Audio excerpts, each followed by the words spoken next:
There is a difference between a room that is decorated and a room that feels like it has a soul. You can fill a space with beautiful furniture. You can add color, artwork, plants, handmade objects, woven textiles, and dramatic lighting. And still, something can feel missing. Because beautiful objects alone don't create a beautiful interior.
What makes a room feel complete is the relationship between everything inside it.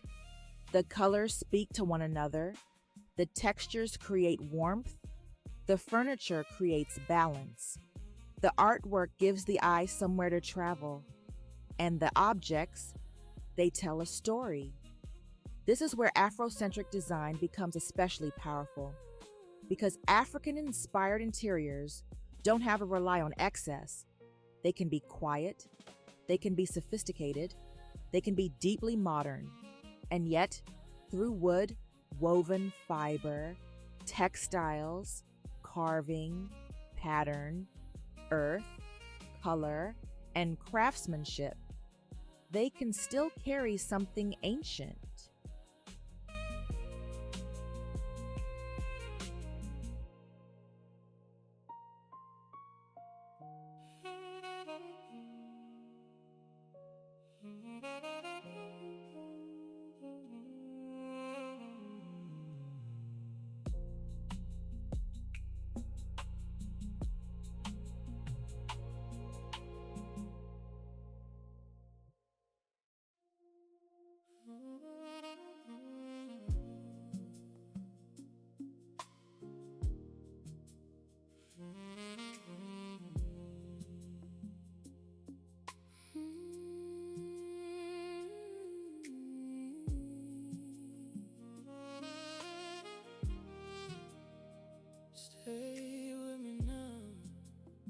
So today, we're looking at 7 design principles that can transform an ordinary room into a space that feels intentional, layered, and deeply connected.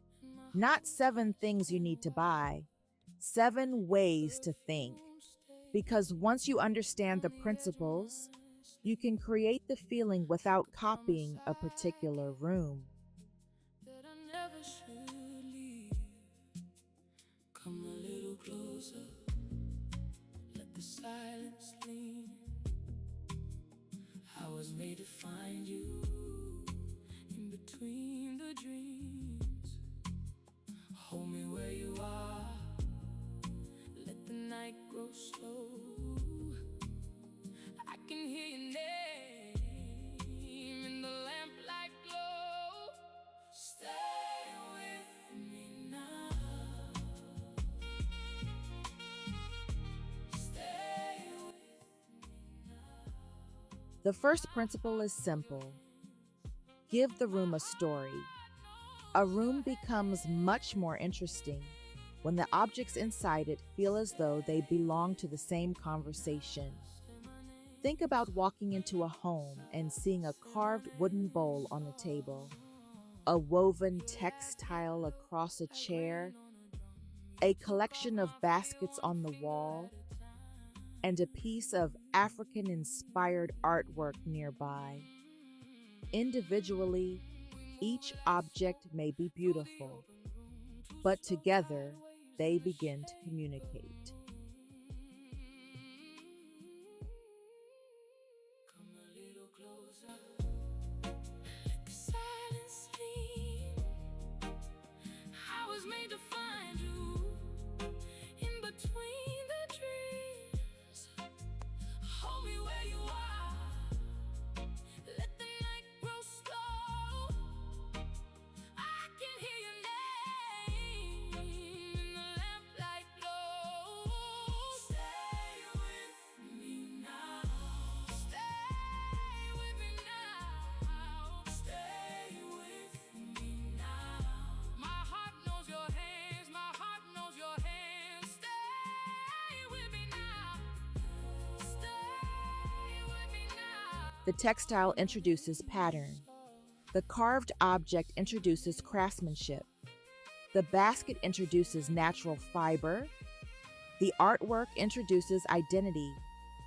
And suddenly the room isn't simply saying, "Look at these beautiful things." It's saying, "This is who we are." That's a completely different feeling.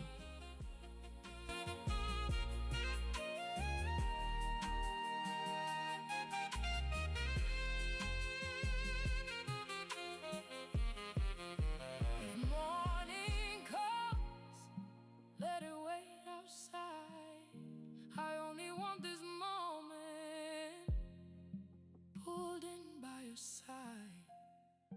No heavy words, just your breath on mine. And the way you look at me, like you already know the time.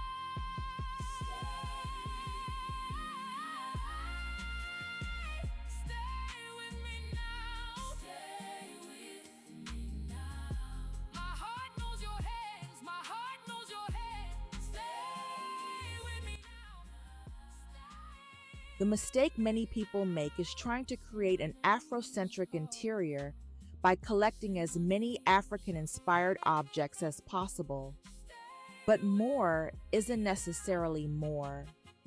If every wall is competing for attention, if every cushion has a different pattern, if every surface is covered with objects, the story becomes difficult to hear. Instead, think like a curator.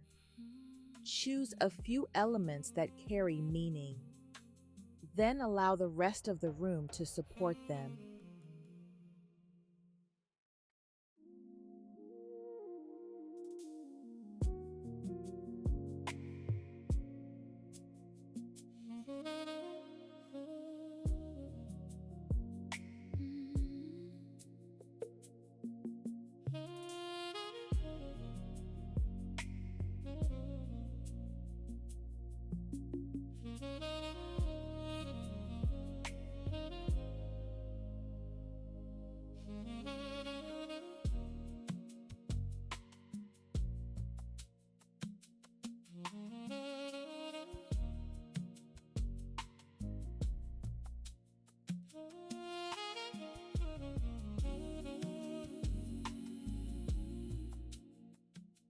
An entryway is a perfect example. A carved console, a woven or sculptural mirror, a piece of artwork, a small collection of vessels, perhaps one textile. That's enough. The room doesn't need to explain everything about Africa. It only needs to establish a feeling, and that feeling should continue as you move deeper into the home.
The second principle is about giving the eye somewhere to land.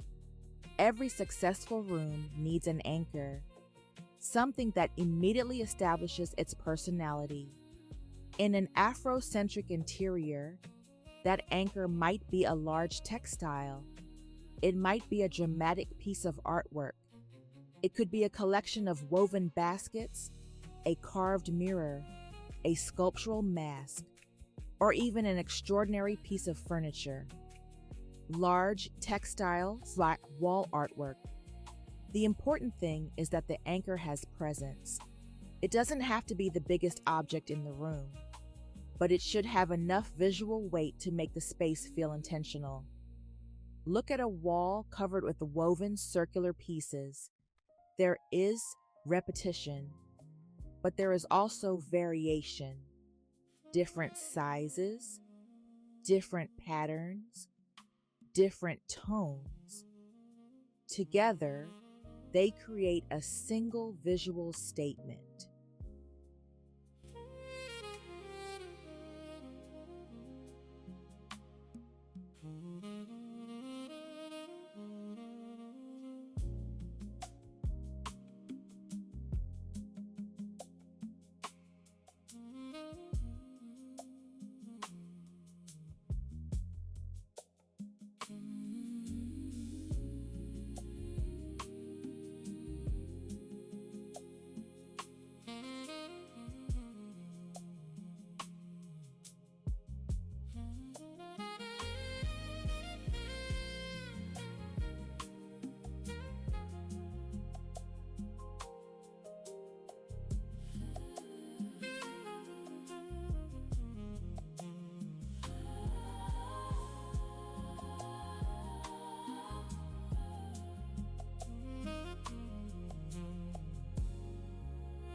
This is much more powerful than placing one small decorative object on an enormous empty wall simply because something had to go there. The anchor should feel deliberate, and once you've established it, you don't need 5 more anchors competing with it. This is one of the secrets of sophisticated interiors. One strong statement can be more luxurious than many small ones.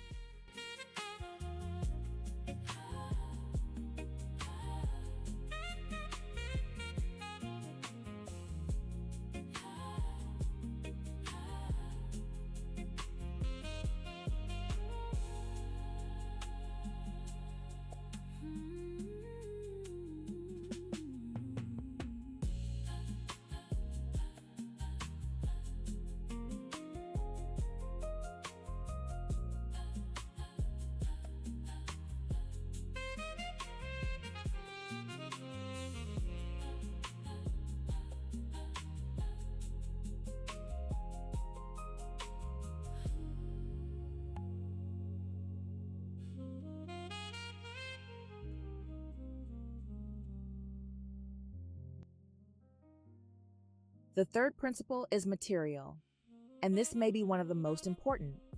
Afrocentric interiors become especially compelling when you can almost feel the materials through the screen. Wood, woven fiber, clay, stone, cotton, linen, leather, metal, natural grasses. These materials introduce something that perfectly smooth, manufactured surfaces often cannot. They introduce evidence of the human hand. Look closely at carved wood. It doesn't need to be perfectly uniform. The grain can remain visible. The carving can reveal its depth. The surface can carry subtle imperfections. And those imperfections are not necessarily flaws. They are part of the character. The same is true of pottery. A handmade vessel doesn't have to look identical to the next one. Its irregularity can actually make it more beautiful. This is particularly important when creating a contemporary Afrocentric home, because the goal isn't to make everything look rustic. The goal is to create contrast, a beautifully refined sofa, beside a hand-carved table, a clean architectural wall with an expressive woven piece, a modern dining chair against a richly textured textile. That tension between contemporary and handmade is where the magic happens. It prevents the room from feeling like a museum, and it prevents modern design from feeling cold.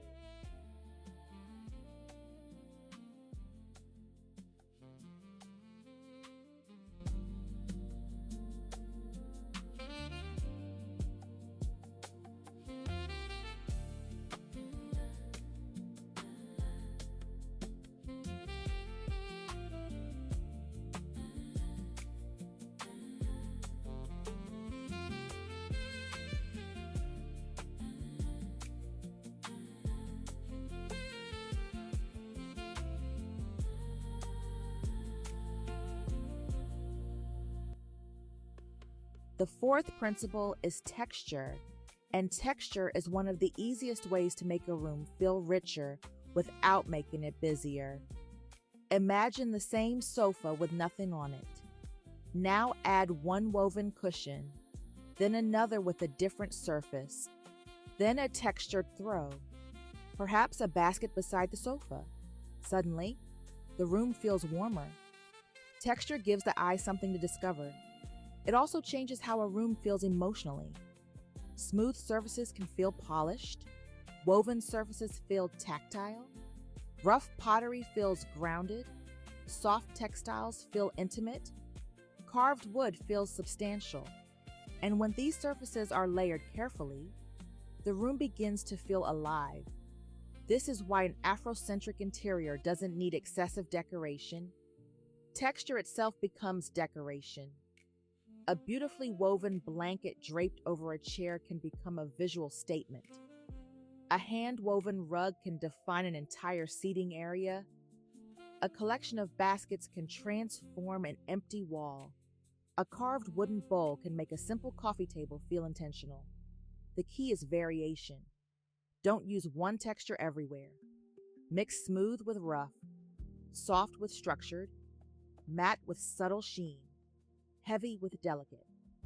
That contrast creates depth, and depth creates sophistication.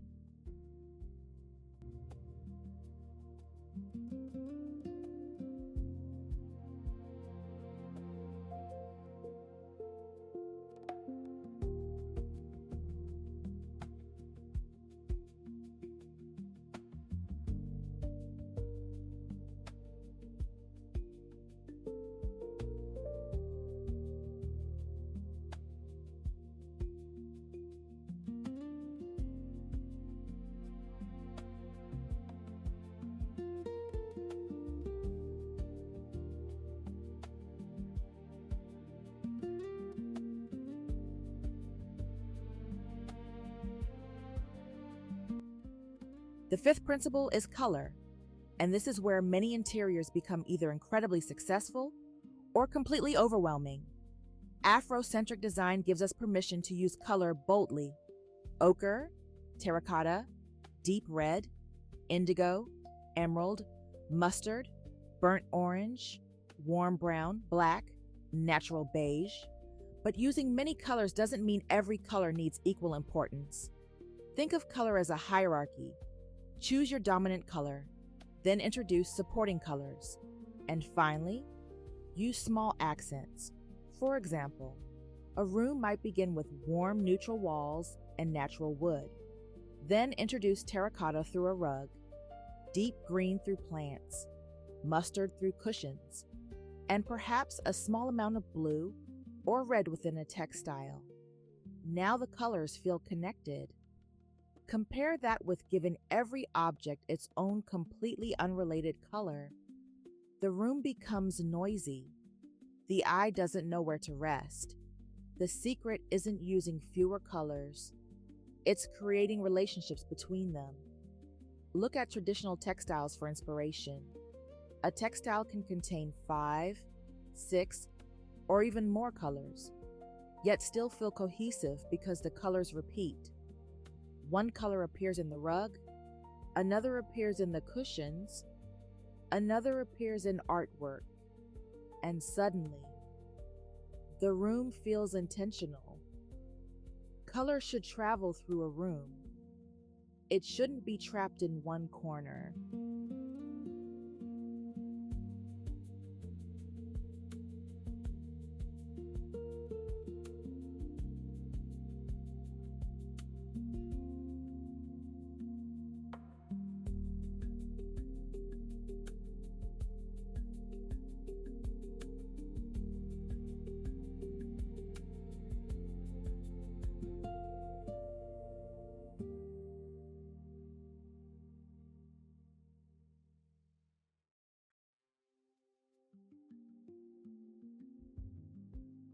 The sixth principle is repetition, and this is one of the easiest ways to create visual harmony.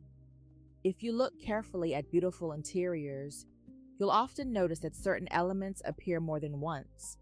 A shape, a material, a color, a pattern, a finish. Repetition tells the eye, these things belong together. Imagine a carved mask on one wall. Then a similar dark wood tone appears in the coffee table.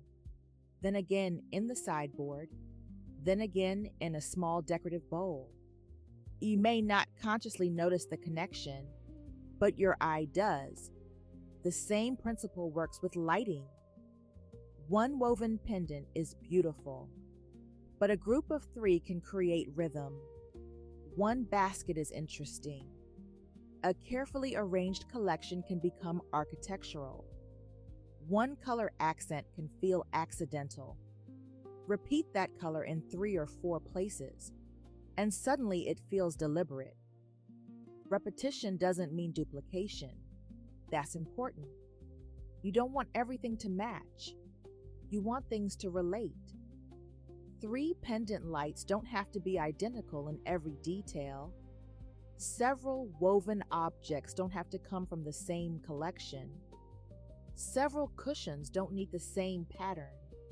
The magic happens when there is enough similarity to create harmony and enough difference to maintain interest.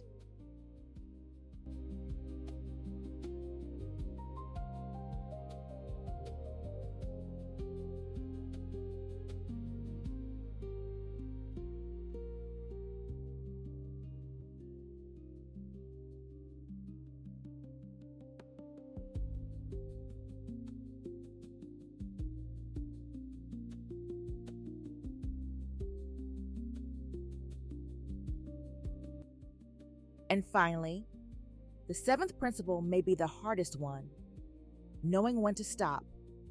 Because once you begin discovering beautiful African-inspired objects, it can be very tempting to keep adding. Another basket, another mask, another cushion, another textile, another sculpture, another pot, another piece of artwork. But eventually, the room needs silence. Negative space is not wasted space. It gives the important pieces room to breathe. Look at a beautifully designed room and notice what isn't there. There may be an empty section of wall, a clear tabletop, space between the furniture, a quiet corner. That restraint is part of the design. And this is what separates a collection of beautiful objects from a beautifully designed interior. A collection asks, what else can I add?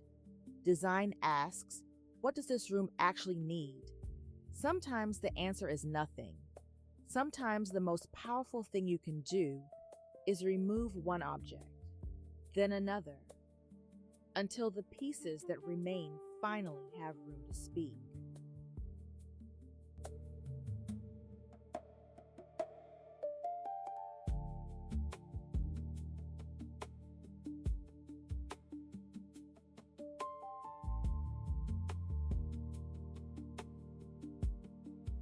So let's bring everything together.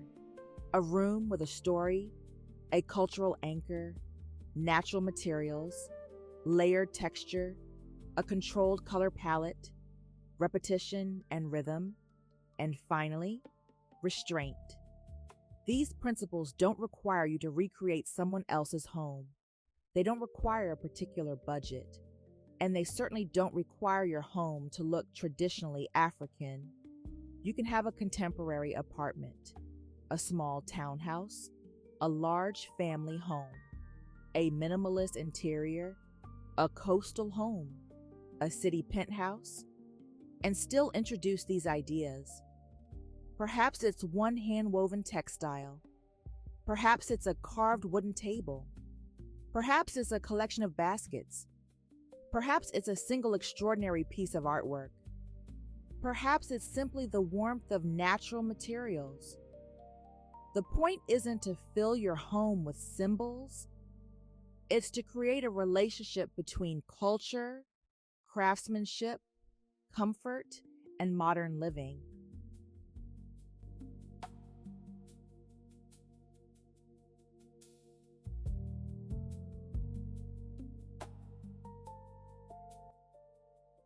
The most beautiful Afrocentric interiors don't feel like they're trying too hard to prove what they are.